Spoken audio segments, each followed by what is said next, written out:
Before we start the show today, we have some big news. After 3 years of rants and 2 years of podcasts, PoliticsGirl is ready to expand. I'm so grateful for your passion for democracy. Your interest in and support for this show inspires me, and I want nothing more than to continue to make the best content possible, to make sure the time you spend with me is worthwhile. My goal is to keep you informed, to hold our leaders accountable, and to get America back on a path we can all be proud of. But this project has simply grown beyond what I can do on my own, so I'm asking for help. Everything we produce here at PoliticsGirl is the work of 2 people. From the research and the writing to the production and the editing is just me and my husband. And we're at the point where we've taken the project as far as we can alone. So if we're going to continue to do this level of work, we need your support. Altruism is wonderful, but it doesn't pay the bills. And we're now competing against fully funded networks and hopefully bringing you something equally, if not more, worthwhile. From the beginning, I was adamant that we stay independent, that I not make money to be someone else's voice. I believe one of the things that makes this project special is that we don't answer to anyone, not a network, not a board, not a political party. And because of that, we can tell you the truth. We have the freedom to say what needs to be said. America is at a crossroads, and it's our belief that independent voices are more essential than ever if we're going to fix what's broken. And after 3 years of work, I hope we have created something of value that you would want to support. So if you feel we offer something worthwhile, please consider helping us build it into something even better by supporting our work and becoming a PoliticsGirl premium subscriber. Your support will allow us to bring on additional editors, researchers, build a graphics and social media team, and honestly just make it possible to continue doing this work of telling you what's really going on in a way that we can all understand. A subscription to a PoliticsGirl premium membership will give you access to ad-free episodes of this podcast, direct emails of the rants, exclusive merch, hosted Q&As, and the opportunity for in-person meet and greets. At the end of the day, it is expensive to not sell out, but your support will continue to make it possible. To subscribe, click the link in the show notes or go to politicsgirl.com/premium to check out the various plans. Thank you for caring enough about democracy to be here. We literally couldn't do it without you. Now, on to the show.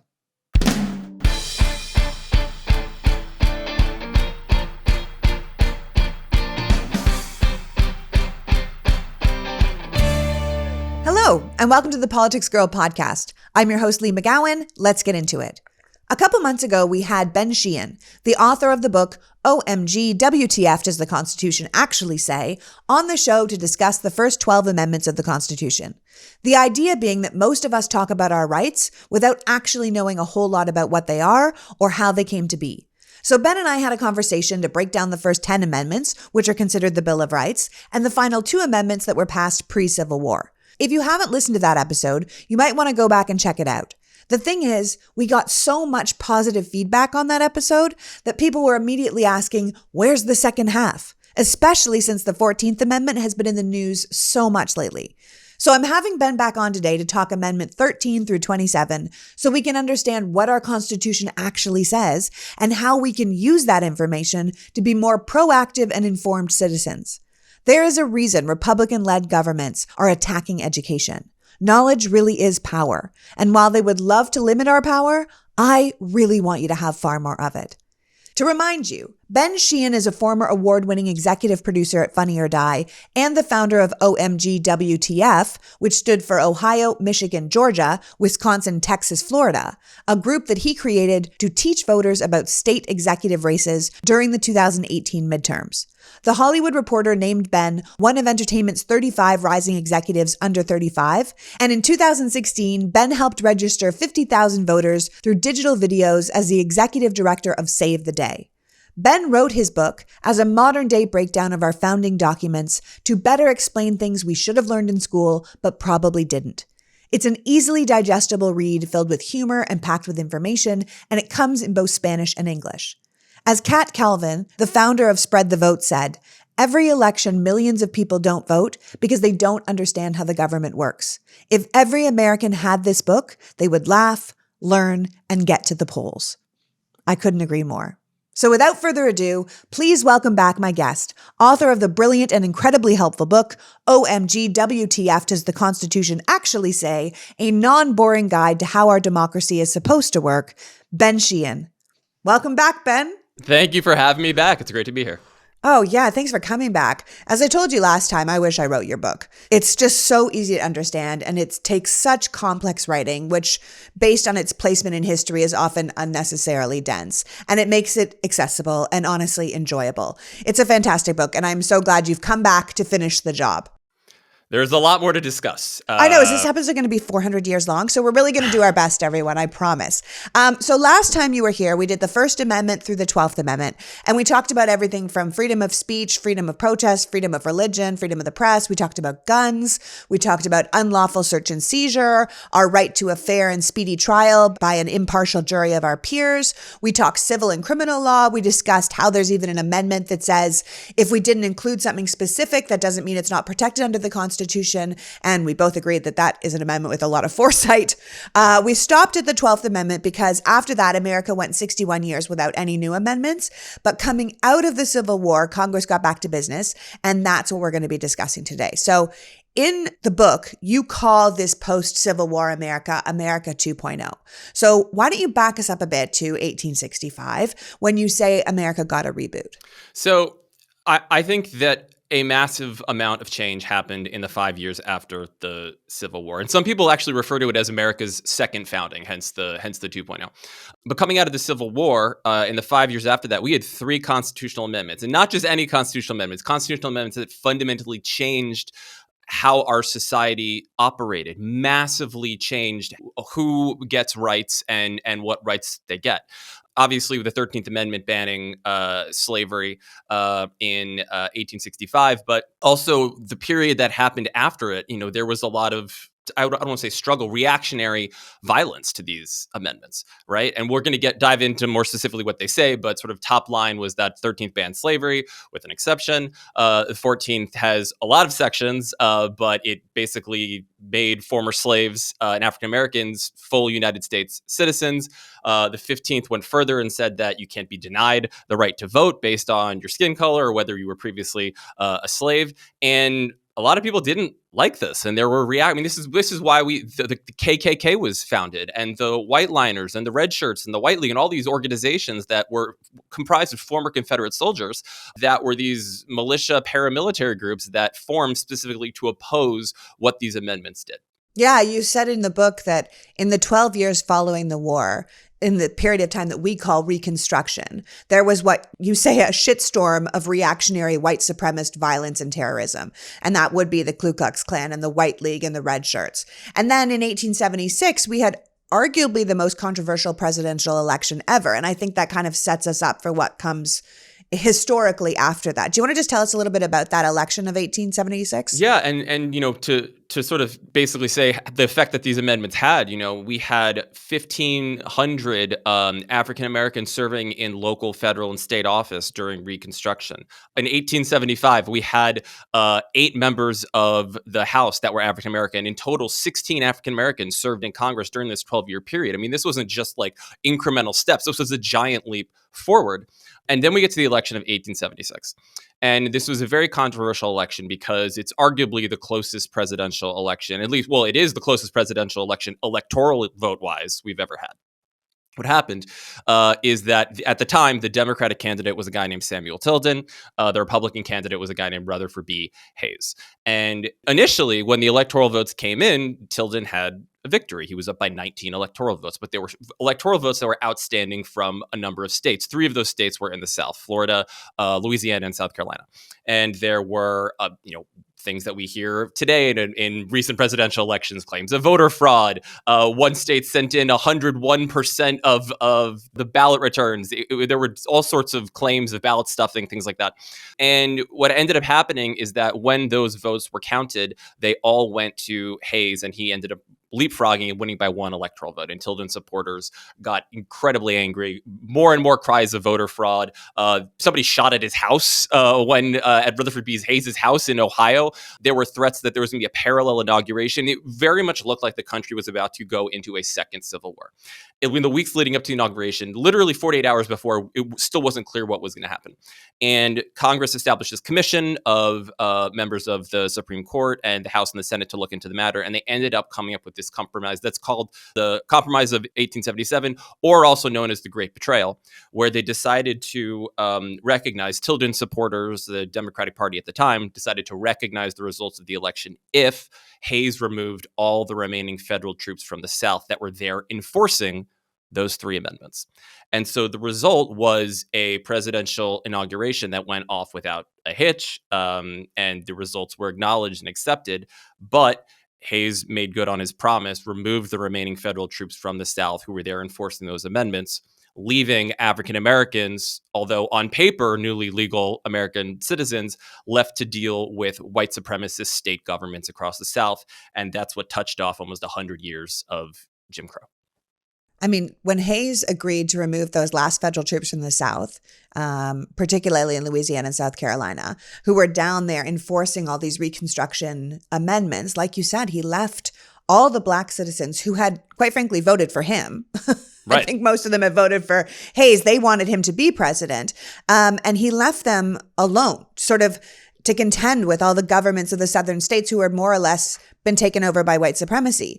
And then all of these gains that had happened to African Americans during Reconstruction kind of just started to unravel.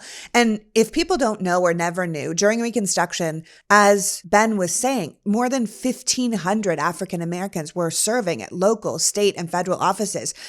In 1875, there were 8 Black members of Congress that were out there doing their thing. But after this backroom deal that they made to make sure Hayes could be president and Tilden supporters could get what they wanted, it just kind of completely unraveled. And in this context, we understand that this backlash really kind of had history rejecting change and rejecting multiculturalism.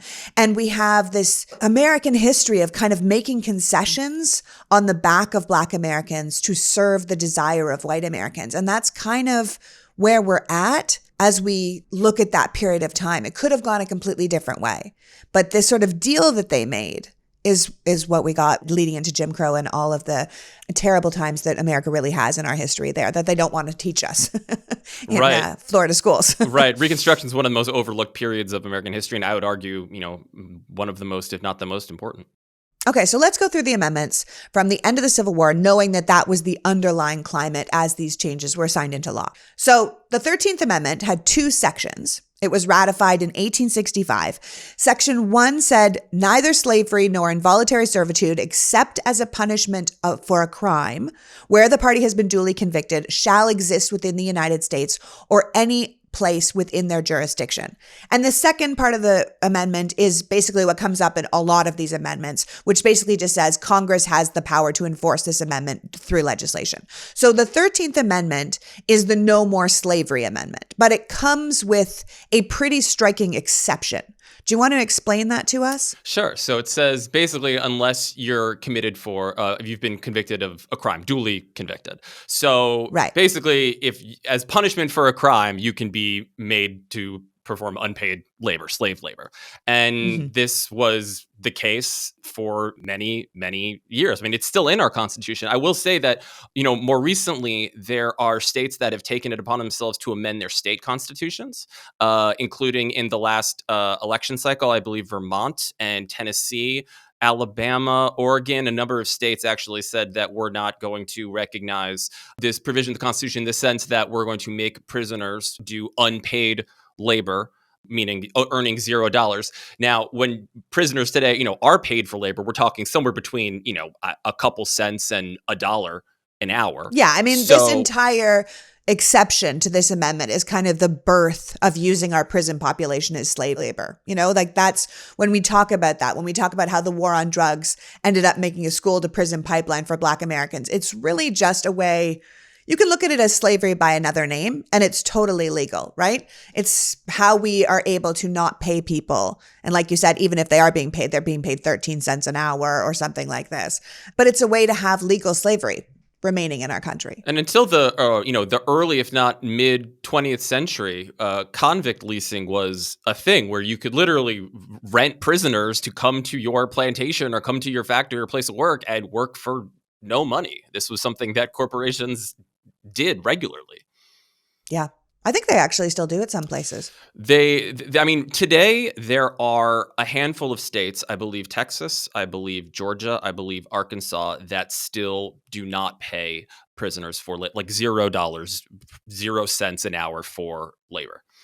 It's smaller and it's dwindling. And I think in 2024, there are some states that are going to put state constitutional amendments on the ballot to make this illegal in their state. But we still have a number of states, unfortunately, most of them concentrated in the South, that pay prisoners $0 for labor. Yeah. The University of Chicago just did a survey that says nearly 2/3 or 65% of incarcerated people who are working behind bars, which is about 800,000 people, have no choice but to work for free. And according to that same study, incarcerated workers provide at least $2 billion in goods and $9 billion worth of prison maintenance services, which basically subsidize the cost of the prison system.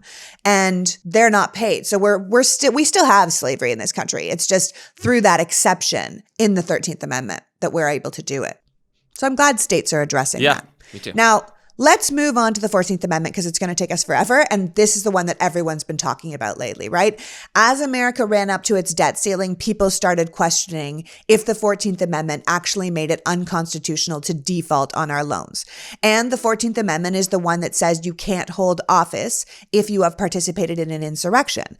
And the 14th Amendment would be the one that would be violated by Donald Trump's new plan that on day one of his next presidency, he would sign an executive order denying U.S. citizenship to children born in the U.S. if their parents are migrant asylum seekers. So the 14th Amendment is kind of everywhere right now. So let's talk about it. I won't read it in its entirety because a lot is addressed in this, but a lot of the new and more fair ideas that came out of the Civil War were ratified in this amendment in July of 1868. So let's discuss this amendment, shall we? Let's do it.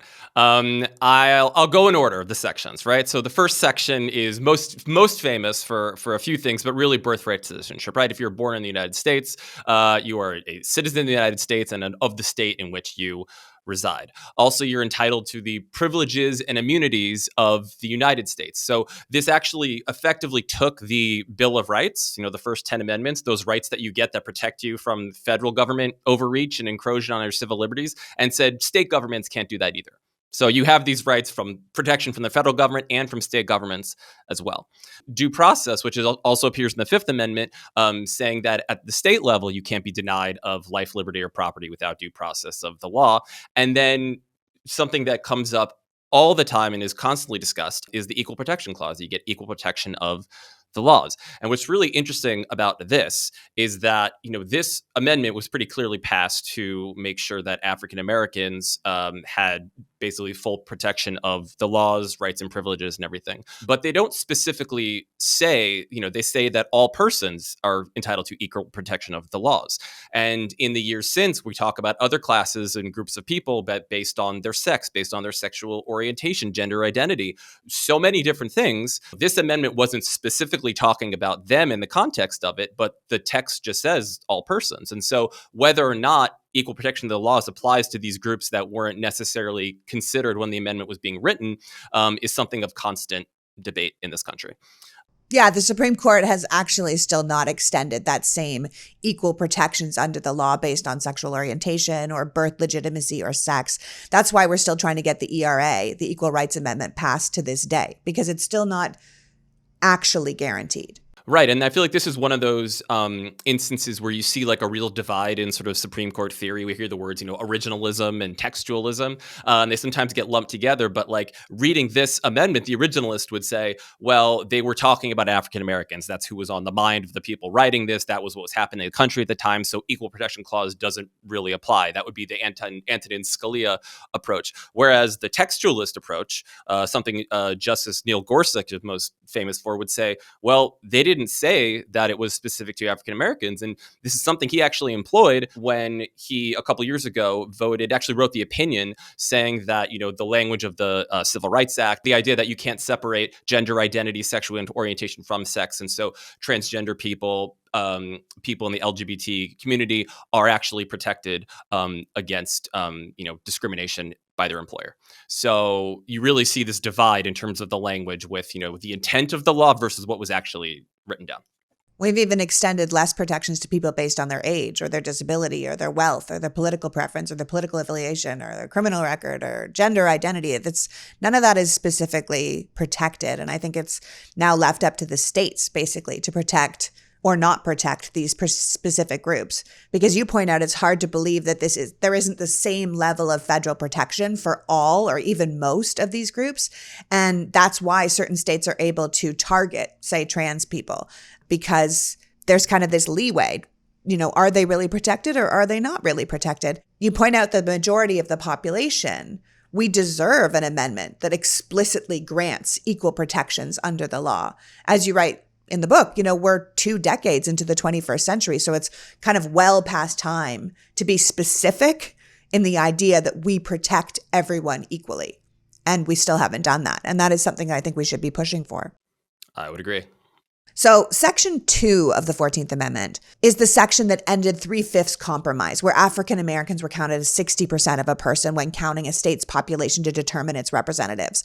But the amendment left out the part about non-taxed Native Americans counting as 0% of a person. And that's a thing that kind of prolonged the Native American status as non-citizens. And for the record, just so people know, Native Americans weren't actually granted American citizenship until 1924. So that might be one of the reasons that a lot of them don't like being called Native Americans. There definitely are Indigenous and First People, but they were the last ones to get American citizenship. But the 14th Amendment did allow African American men to vote through their citizenship, and it punished states with decreased representation if they didn't let them. What are your feelings on that? Because I know it didn't go as well as we could have hoped. It did not. States basically ignored it, and they took the penalty. And we said, needed another amendment for that. Right. And they basically said, well, okay, that's not that bad a penalty. So if we get, the representation effects weren't massive. Basically, however many people they didn't let vote, then that would get subtracted from the population basis for representation in the House. So, it didn't really translate to like a massive decrease in representation, maybe, a representative at most, maybe 2. But states were willing to take that penalty. One other interesting part of this is that, again, kind of like as punishment for a crime with the 13th Amendment and slavery being the exception, this punishment didn't apply if the person had been convicted of a crime.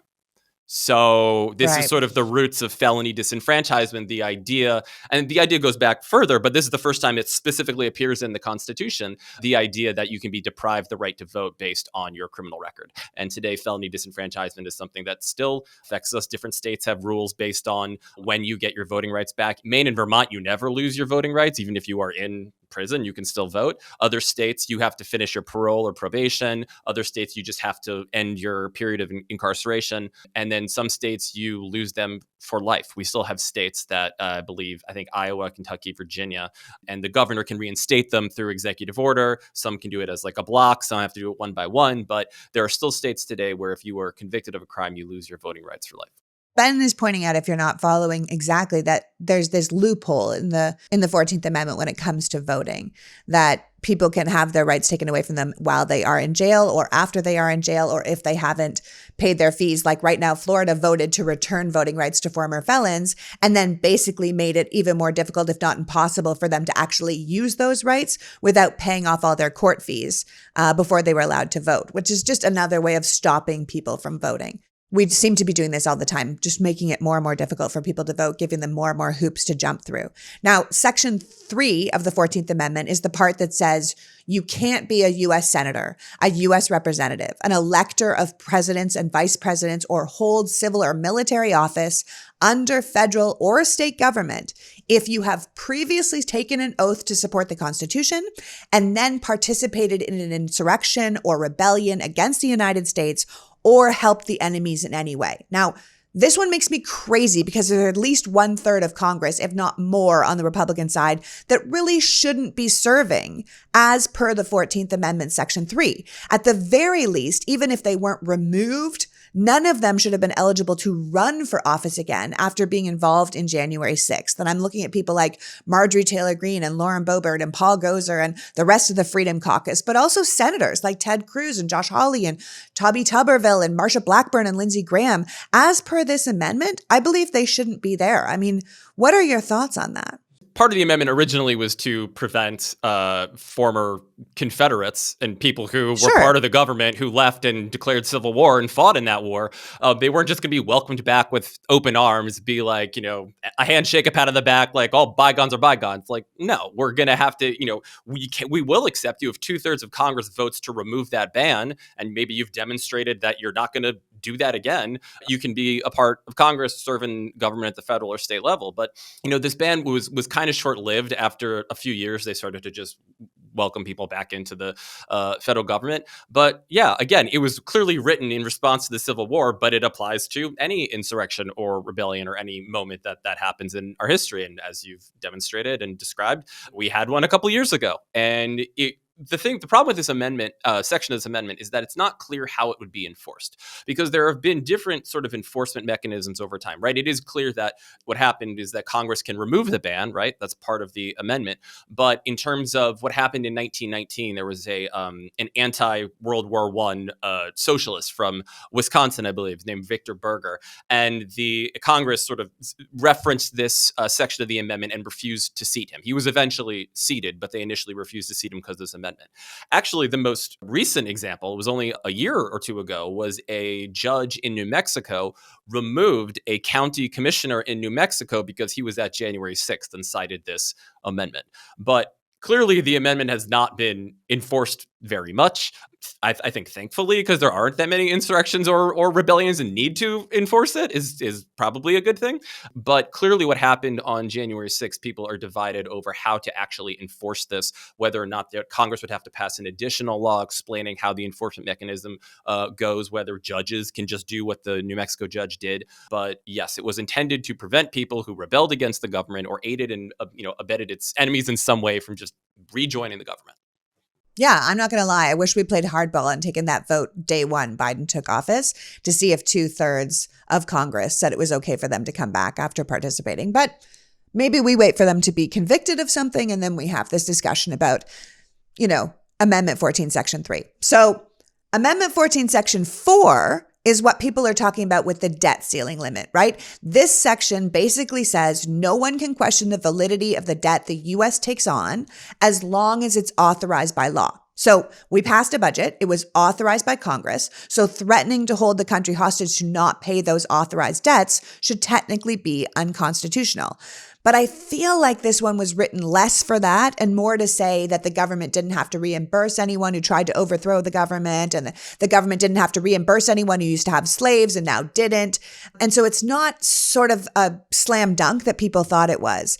Am I getting that right? What are your thoughts on the 14th Amendment as pertaining to the debt ceiling? Yeah, in the same way that it's pertaining to the debts. Well, I'd just say quickly, it's the same way that Section 3 was saying we're not just going to welcome you with open arms. The Section 4 is saying, we had to spend money to keep you from overthrowing us. So we're not just going to be like totally fine with it, walk away. We're all even on our, on what we owe each other.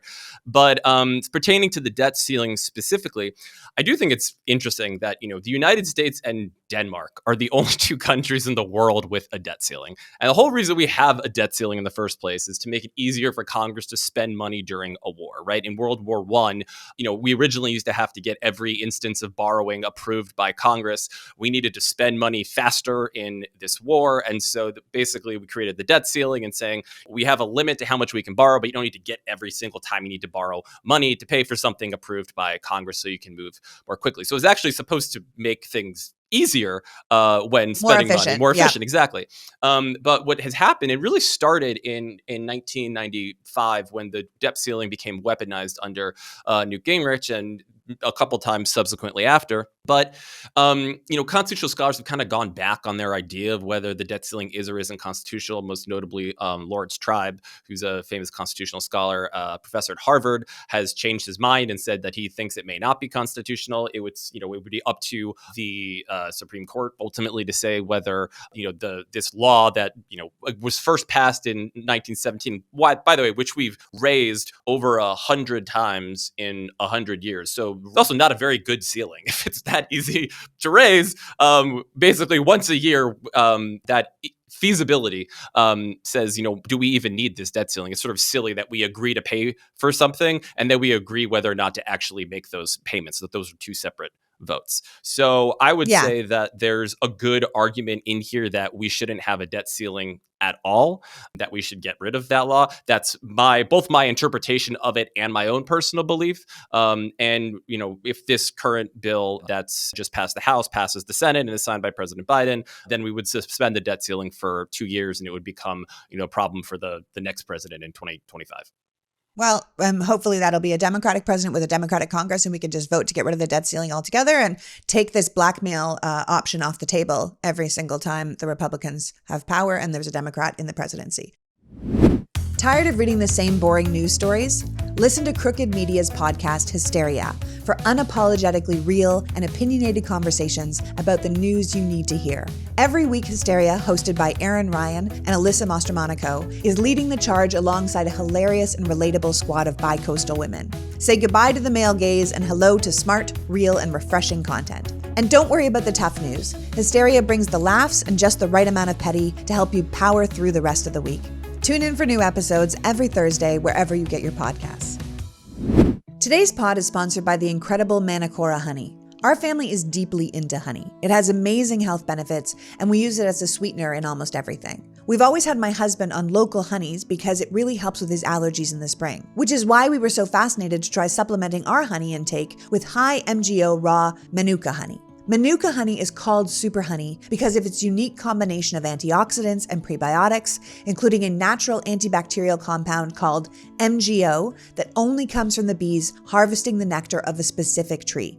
Manakora has mastered the art of beekeeping with these specific bees. The founder's story is incredible, but the abridged version is the man is blind and he perfected the art of beekeeping using his other senses. My husband Sean, who's a real honey connoisseur, is really enjoying their MGO 600 plus grade honey. He loves the flavor and the texture and believes it's an incredible addition to his morning smoothies. Every batch of Manakora honey is also 100% traceable with a unique QR code on every jar, so you can verify its potency, its purity, and even learn about the specific beekeeper that harvested your honey. You can eat it straight from the spoon or add it to coffee or tea or pancakes or yogurt or salad dressing, whatever. It has a creamy caramel texture that I think you will find is unlike anything you've tried before. Manakora honey is available in a range of easy-to-use formats, including squeeze bottles and compostable honey sticks. If you head to manakora.com/politicsgirl or use the code PoliticsGirl, you will automatically get a free pack of those honey sticks, a $15 value. That's manakora.com/politicsgirl or use the code PoliticsGirl to get a free pack of compostable honey sticks. You haven't seen or tasted honey like this before, so indulge and try some honey with superpowers from Manakora.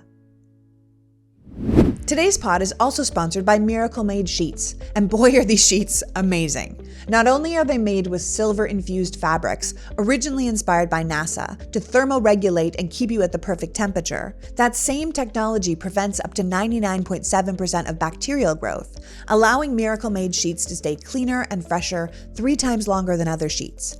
Plus, Miracle Made Sheets are just incredibly comfortable. They're just high-quality bedding that feel as nice, if not nicer, than some of those bed sheets in 5-star hotels. Miracle is so confident in their product that you have 30 days for a full money-back guarantee if you aren't 100% satisfied. Father's Day is just around the corner. Maybe skip the mug with the golfer on it or the tie and give your dad the gift of a better, more luxurious sleep. And right now, when you use the promo code PoliticsGirl at checkout, you will save over 40% off and get 3 free towels with your purchase. And maybe you can just keep those towels for yourself. So go to trymiracle.com/politicsgirl and use the code PoliticsGirl to claim your 3-piece towel set and save 40% off. Again, that's trymiracle.com/politicsgirl AthleticsGreens.com/PoliticsGirl to treat yourself or someone you love to clean, gorgeous, cooling sheets. How could you go wrong? So I was having lunch with a new friend the other day, and we got on the topic of how to feel better and have more energy, and we both started pitching AG1 by Athletic Greens to each other. We had a really good laugh, and then we had a little love fest about how much we love the product. For those of you who don't know, AG1 is a simple daily habit that's easy to add into your routine. You take it in the morning or in the afternoon, before working out or before starting the day. I always found I felt best when I take it first thing in the morning on an empty stomach, but my husband takes it around 3 p.m. to have more energy for the rest of the day. I'm actually someone who never really responded that well to multivitamins or pills. To be honest, I always found that when I started taking a multivitamin, I got sick. And I know that probably makes no sense, but that was my experience. I have never felt anything other than great on AG1. AG1 replaces supplements like daily multivitamins and minerals and pre and probiotics and gives you better gut health, boosts your energy, supports your immune system, and if I'm being honest, I always feel like I sleep better on it. AG1 is not only the best all-in-one solution for daily nutrition, it saves time and confusion and money. It's hard to try and figure out your own combination of supplements, and that can be really expensive. But every serving of AG1 costs less than $3 a day. So if you're looking for a simpler, more cost-effective supplement routine, Athletic Greens is going to give you 1 free year of vitamin D and 5 free travel packs with your first purchase. Go to athleticgreens.com/politicsgirl. That's athleticgreens.com/politicsgirl. Check it out. Then you'll be talking about it at restaurants too. Finally, if you didn't buy an Aura frame for Mother's Day, you might want to seriously consider it for Father's Day. Aura frames are digital picture frames that bring all your photos and videos together in one beautiful display. It's one of those picture frames that cycles through photos that you've uploaded, but it's so much nicer and easier to use than any of the other ones I've seen, which is probably why Aura was named the #1 best digital picture frame by Wirecutter, The Strategist, and Wired magazine. We gave one to my mother-in-law for Mother's Day, fully loaded with pictures. But one of the coolest things about Aura is that you can upload unlimited photos and videos from anywhere in the world using their app. So they aren't just stuck with the ones we sent. Sean's brother and his family can add photos, my in-laws can add photos, and the photos themselves look like real prints. Aura Frames has meticulously calibrated high-resolution displays, so unless you look really closely or see the picture transition, you would never know it was a screen. You can even preload the frame with personalized messages or react with cute emojis to show you loved a picture. Nowadays, we so hardly ever print anything, so the photos around our houses tend to be deeply out of date. Or if you do print things, we can get kind of cluttered kind of fast. Aura lets you stay up to date with your pictures, as well as connected with your family and friends. It's a really cool, really high-end looking product. And Aura is also good for those of us who aren't so tech savvy, and it makes it easy to set up and easy to use. As a non-tech savvy person myself, I really appreciated that. Right now, Aura has a great deal for Father's Day. Listeners can save on the perfect gift by visiting auraframes.com. That's AURA frames.com and use the code PoliticsGirl to get up to $30 off plus free shipping on their best-selling frames. This deal ends June 18th, so don't wait. Terms and conditions apply. And now, back to the amendments. Okay, so Section 5 of the 14th Amendment is that last section that we see all the time that basically says Congress can pass laws about this amendment. So let's just go on to the 15th. The 15th Amendment reads, "The rights of the citizens of the United States to vote shall not be denied or abridged by the United States or by any state on account of race, color, or previous condition of servitude, and that Congress has the power to enforce by appropriate legislation." Now, this was ratified in 1870, and this is the one that says U.S. citizens of all races can vote, right? Is that right?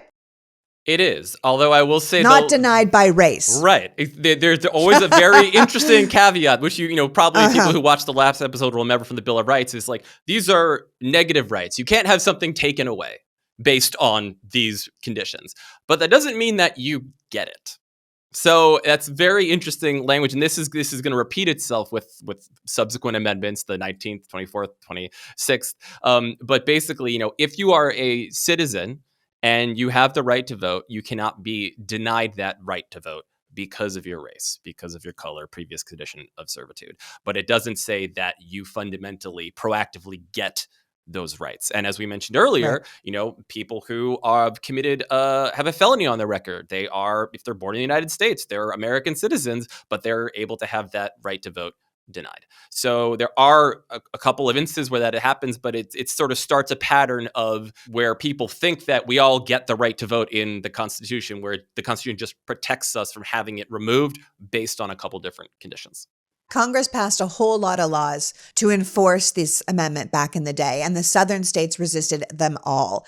The laws were designed specifically to disenfranchise Black men. That's what they were doing in the southern states. They justified their laws by the words not denied or abridged, saying that they weren't denying Black men the vote. They were simply adding prerequisites for voting, like literacy tests or poll taxes or whites-only primaries, which of course was basically to make sure the Black citizens would be choosing from already the white approved candidates, right? And you point out that you couldn't even add too much humor, which the book has a lot of humor, but you couldn't even add too much humor to this section of the book because learning about all the steps that certain states took in order to create what were basically new iterations of slavery, new iterations of racial disenfranchisement just made you sad, right?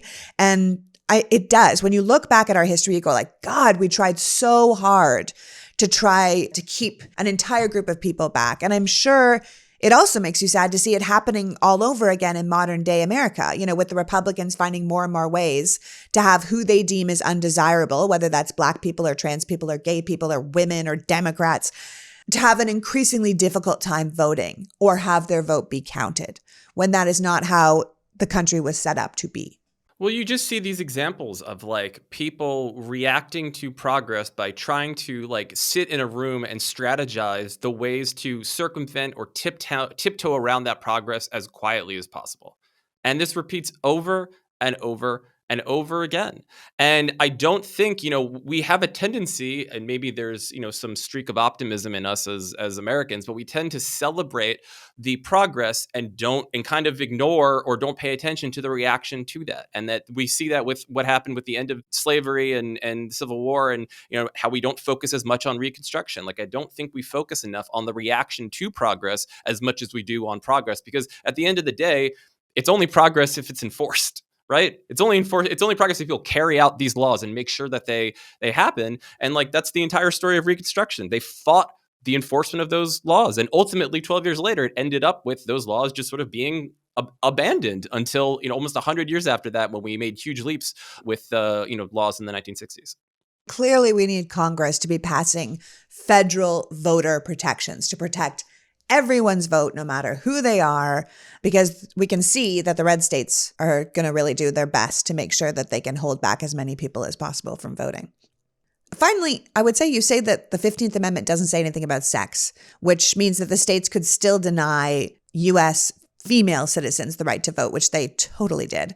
And Wyoming, of all places, was the first state to give women the vote. And that was in December 1869. And then 14 other states followed their lead before the voting rights for women was actually made a federal law in the 19th Amendment, which we will get to. The 16th Amendment was ratified in 1913, and that's where we got income tax. Is there anything you want to say about that aside from adding that it's pretty crazy that no one paid any income tax until 1913? No, that is crazy.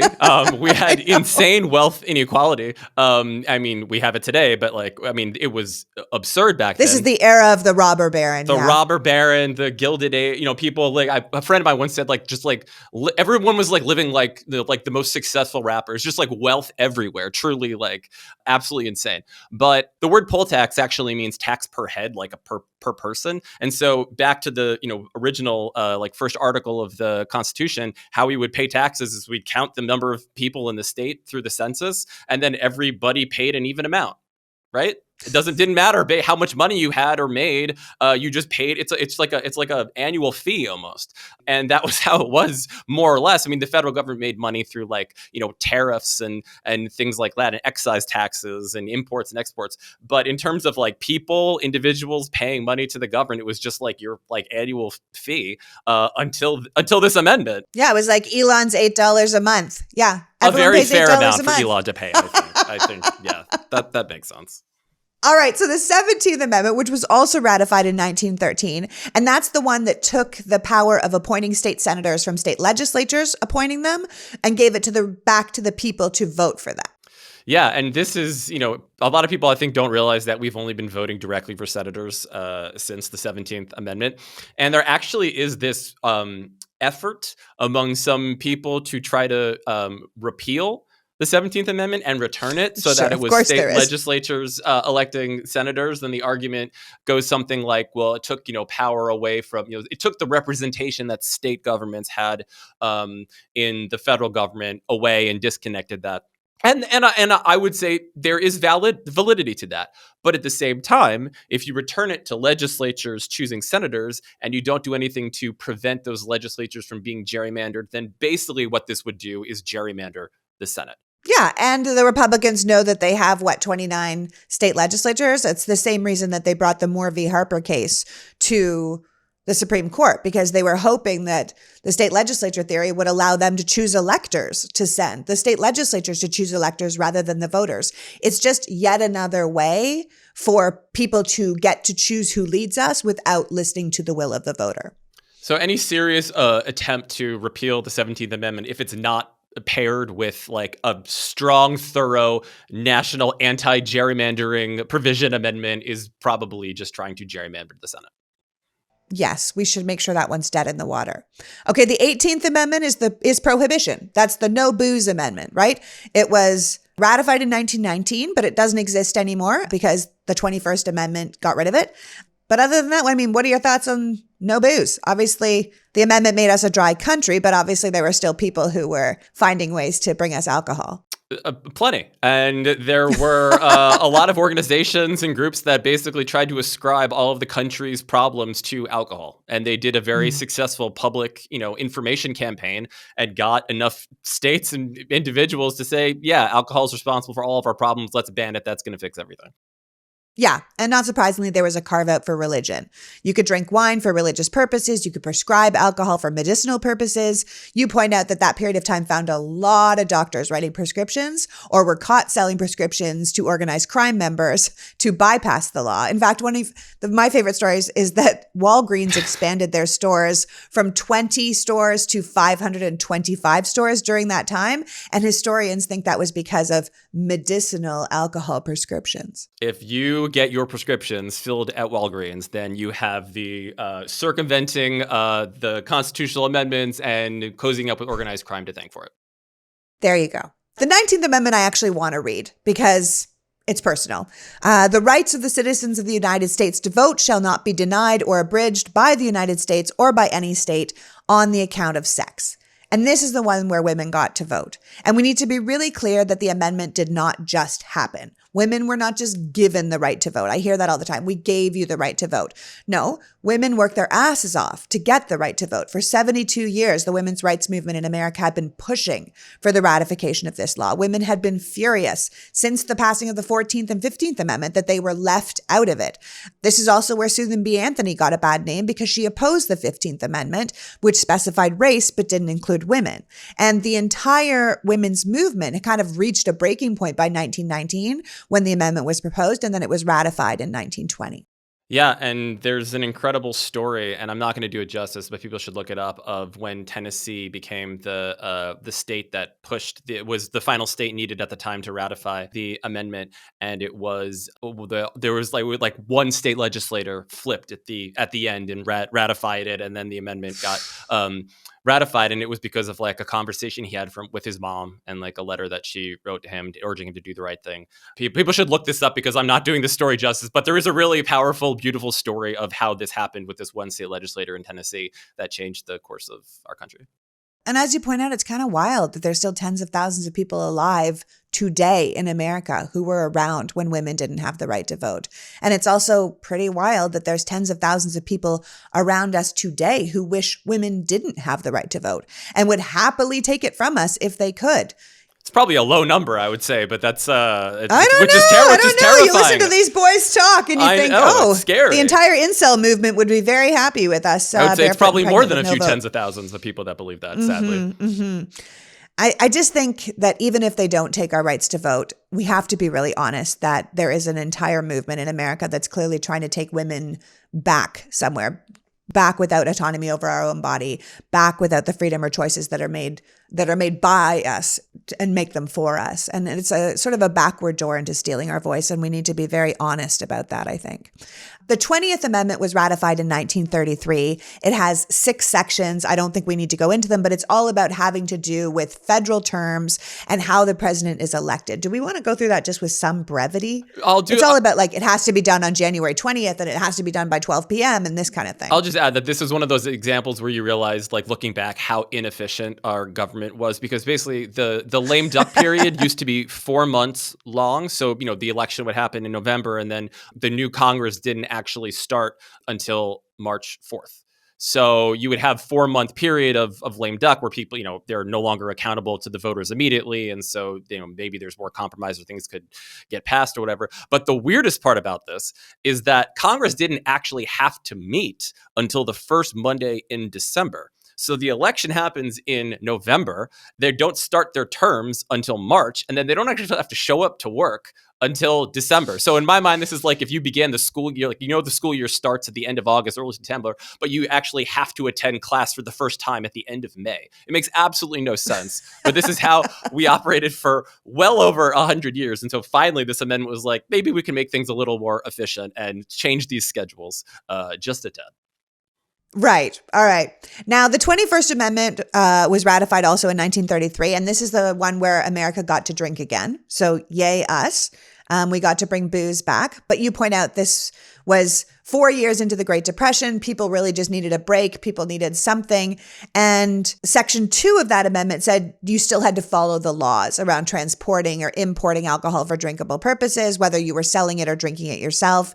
And Section 3, you've said, is kind of irrelevant because everyone wanted to drink again and it was ratified almost immediately. Right, exactly. A lot of these amendments have expiration. The later amendments, I should say, the post Reconstruction amendments had started to have like time limits, more or less 7 years to them. But I will also just say that, 1933, we're a couple of years into the Great Depression, states are like, shit, maybe we need some more money. How can we raise more money?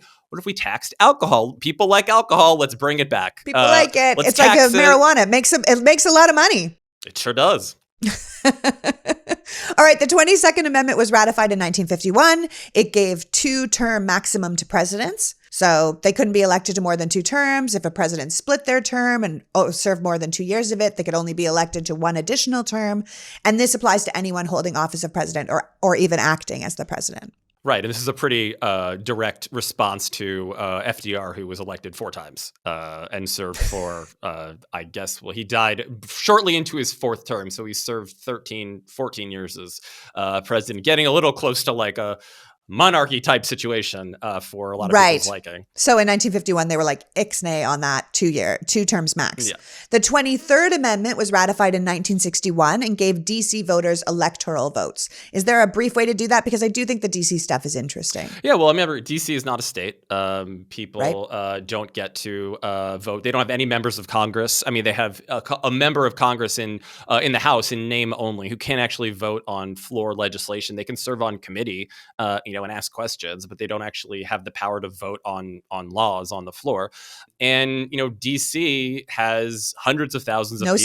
No senators, hundreds of thousands of people. They're American citizens. They pay taxes. So there was this movement kind of early on in the civil rights movement to push for this.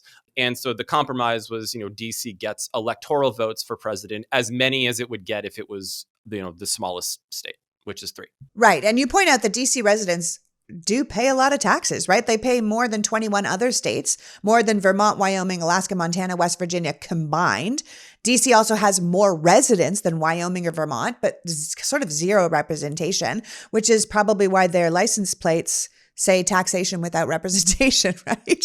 Yeah. We really should be relooking at DC to making it into a state, because it is a bit ridiculous how many people live there and how sort of underrepresented they are. You point out that America is the only democracy on earth where residents of the capital city don't have voting representation in the national legislature. And that is a stat that I got from Representative Jamie Raskin, who is my hometown member of Congress. And also I grew up in DC. I was born there. I went to school there. This is something that is sort of a personal thing for me. And also I should add that, DC, if it were a state, would have far and away the highest concentration of of African American residents, and that has certainly played a part in denying voting rights to DC for over 200 years.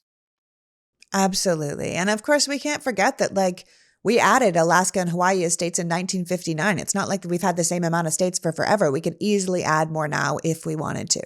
The 24th Amendment was ratified in January 1964, and that was the amendment that canceled poll taxes. Unfortunately, though, I think we do still have some sort of backwards poll taxes. When we talk about voter ID laws and people say voter ID laws aren't constitutional, it's because if it costs you money to get an ID or it costs you money to travel to get an ID, then that's sort of an indirect poll tax. And I think that's why some people say it's unconstitutional, because we have the 24th Amendment and we're not supposed to have poll taxes. It's not supposed to cost you anything to vote. Right. Back to, what we were talking about earlier with whites only primaries and grandfather clauses and literacy tests. Poll taxes were a way to control who was able to actually cast a ballot. But yes, there are ways today. I mean, if the federal government mailed for free everybody and guaranteed arrival of an ID to vote, that's not a poll tax. But if you make it so that you have to pay $100 to go somewhere to get a copy of your birth certificate to mail it in, there's a lot of it's both a financial poll tax and also a time cost that goes into it. And so there are definitely some things that seem to be, again, those sort of quiet administrative tiptoes around progress with this issue in particular. Yeah, and keeping undesirables out of the voting booth. The 25th Amendment was ratified in 1967. It's broken down into 4 parts. Again, we don't need to go into it, I don't think particularly, but it's all about filling presidential vacancies, right? So if the president dies in office, if the vice president dies in office, who becomes what in what order? Is there a brief way to say that? Yeah, so basically, and before 1967, it wasn't clear that the vice president became the president if there was a vacancy. It just said in Article 2 of the Constitution that the responsibilities devolved onto the vice president, but it didn't say that they became the president. So it took us until 1967, obviously, after the JFK assassination a few years earlier, to clarify this. It clarified how vice presidents were then replaced. A crazy thing that happens with Section 3 is that the president can willingly sort of transfer power temporarily to the vice president. And this has happened 3 or 4 times in our history, all during presidential colonoscopies. I know. Kamala Harris, I think, was acting president for about 4 hours in Biden's first year of office because of a colonoscopy. And also the 25th Amendment is what we talked about when people were saying Trump was he capable of being president? The 25th Amendment is where you would have that here, where a majority of elected officials, so like say 15 cabinet members or of another governmental body chosen by Congress, write the president of the Senate and the Speaker of the House to say the president is unable to do the job. He is somehow non corpus mentis or out of his mind and he shouldn't be the leader. But there's a whole back and forth of that. The president can then write and say, actually, I am fine. Then it goes back and they say, no, he's not. And they write another letter. And then, I mean, it's literally all written down. It's bananas. It sounds like a bunch of 8-year-olds were in a room being like, well, how about this? And they just took every suggestion and just kept adding it to the amendment. It's a truly kind of, in my opinion, asinine process. But the whole reason this amendment exists is that what if the president is sort of is not dead, but in a vegetative state or is not able to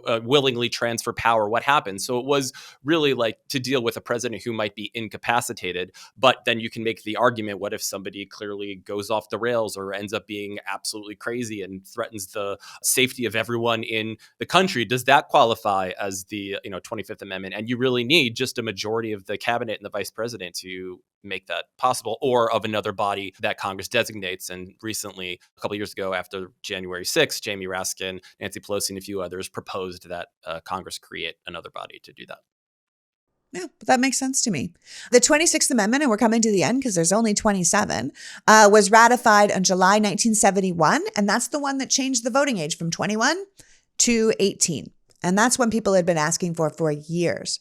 Yeah, and especially as the Vietnam anti-war movement began to grow, people realized that could be sent off to a foreign country on the other side of the globe to die, but they're not actually able to have a say in what leaders are sending them over there. And this was something that really was led by college students and young people and people protesting in the street and making noise and changing the public perception of this and fighting for this. That is a huge reason that this amendment ended up getting added to the Constitution. Yeah, and it's also what we're listening to right now with these Republican yahoos talking about changing the voting age back to 21 or to 25, or some of them are even proposing 30 so that we have a little life experience. It's just a way of keeping the people you don't want voting. In all fairness, I follow a bunch of influencers of various strides, and there's plenty of pushback on the right, especially among younger conservatives, against that idea. Even though, ironically, the person proposing it is 37 years old himself. It feels like one of those kind of catnip like things just to get attention that's not actually serious, and that you're not going to get 38 states to agree to change the Constitution for. No, definitely not. But it does feel like just yet another straw to grasp at to find a way to keep undesirables from voting, whether that's, jump through this hoop, we'll close every single voting machine except this one and give you a 7-hour line to wait in. And while you're in that 7-hour line, you can't have water. And while, like all these just bananas things. Or you can't use your student ID as ID to vote. Just one thing after another to stop people from being able to exercise their right to vote, which again returns us back to the idea that we need federal legislation that protects every single citizen in America, no matter your race or creed, to vote in America. So the very last amendment is the 27th Amendment. It was ratified into law, and it's very unexciting, really, to be the last one, right? I mean, it was an old law, and it's about changing the salaries of U.S. representatives and waiting until the next election. I mean, this is a law that was proposed a zillion years ago, and then it sort of stayed on the books and no one actually ratified it. And the only thing that I think is particularly interesting about that amendment is the story around how it got made. And would you tell us that story? Because it's a pretty great story. I will. I would say the amendment is directly opposite in the amount of excitement as the story of how it was ratified is. That's so true. It's so true. So really quickly, the amendment says that Congress can't just like pass a pay raise for itself and it takes effect tomorrow. It has to have an election happen in between. Makes sense, right? And this was part of the original Bill of Rights that was proposed to the states. Madison wrote 19 amendments. The House passed 17. The Senate said okay to 12. Those 12 were sent to the state ratified 10. So one of those two amendments was this one. And there was no expiration date on it because they didn't do expiration dates on amendments back then. So this guy named Gregory Watson, who was a sophomore poli-sci student at the University of Texas in the early 80s, right? He finds this amendment, he writes a paper on it, and he gets a C from his TA. And I just love this so much. He thought that his paper was way better than the grade determined, and he appealed it, and it got upheld. And some people would walk away and go, well, I tried. But this guy spent the next 10 years writing letters to state legislatures across the country, trying to get the amendment actually added to the United States Constitution. And in 1992, Alabama became the 38th state to add this, to ratify it, adding it to the actual Constitution. And in 2016, he went back as an adult, 30 years later, to the University of Texas to try to get them to change the grade to an A+. And they only gave him an A, I believe, because the University of Texas does not give A+. But I think it's the power of a single young individual pissed off about the government or the grade they should have gotten in school, and somehow having that translate to an actual amendment getting added to the U.S. Constitution. Don't doubt young people. Yeah, I think his grade change was pretty valid. I mean, he did get an actual amendment to the Constitution based on his furiousness at getting a C. So that's it. I mean, between this and the last episode, those are the amendments of the Constitution. You finish your book with kind of a common sense breakdown of the Declaration of Independence that you write as a letter to King George in common speak, which literally made me laugh out loud. And then you include an omitted passage of the Declaration of Independence that's more or less opposing the slave trade altogether, which sadly we did not use. And then you wrap up the entire book with some final thoughts, which include posing questions to your readers to be more informed citizens. You point out at the end of this book that the book isn't there to yell at people to vote, but to share with people how our government works and to provide an understanding of what our votes are able to affect according to the Constitution when we use them. And in many ways, I think we both believe that the more people understand how much is actually connected to our vote, no one will actually have to tell us how important our vote is. We will know how important our vote is, and we will want to use it. So I want to thank you for coming back and joining us today, Ben. Understanding really is the first step, and we need to know where we came from to know where we are and to better set a course for where we want to go. And your book really helps so much with that. I hope everybody has a chance to pick one up. I find myself pulling it off the shelf more often than I ever checked my pocket Constitution. So thank you for that. Thank you so much for having me, Lee, and thank you so much for all that you do. So that was Ben Sheehan, author of OMG WTF Does the Constitution Actually Say, filling us in on the elements that make up our founding documents that give us, or make it illegal to take from us, the fundamental rights we have today. Does that mean we don't still need laws to protect our vote or our person or our freedoms? No. Ben makes it pretty clear that there are a fair amount of loopholes and gray areas in the amendments that allow for unscrupulous people to do some pretty unscrupulous things. But for me, it also reminds us that we need to keep growing. For almost all of our history, we added to the Constitution to adjust and change with the times. But we haven't had a new amendment that really mattered since 1971. So it might be time to start writing them again. I want to thank Ben for joining us today and you for caring enough about democracy to be here. Now go out and make the world a better place. And consider signing up for PoliticsGirl Premium while you're at it. Until next week, PG out. The PoliticsGirl podcast is written and performed by me, Lee McGowan, in partnership with the Midas Media Network, and produced and edited by Happy Warrior Entertainment. All rights reserved.